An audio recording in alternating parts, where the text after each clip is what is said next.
जय महाराष्ट्र मंडळी. मी मनाली आपले सर्वांचे माझ्या यूट्यूब चॅनलवर स्वागत करते.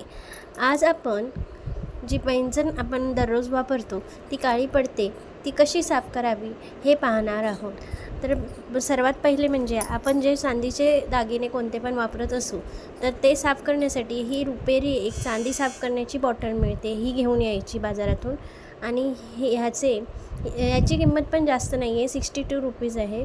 तर ही घ्यायची आणि याचे 2-3 थेंब कापसावर घालायचे आणि मग ते कापसावर घालून ती चांदीची पैंजण साफ करायची. आणि साफ करून झाल्यानंतर तिला आपण साबणाच्या पाण्याने स्वच्छ करायचे आणि मग एका सुका कपडा घेऊन त्याने पुसून काढायचे. मग ते चांदीचे पैंजण अगदी नव्यासारखे होते आणि आपल्याला दुकानात जायची गरज पण पडणार नाही आणि आपल्या चांदीच्या सगळ्या वस्तू पैंजण असतील किंवा जोडवे असतील ते स्वच्छ होतील. थँक्यू.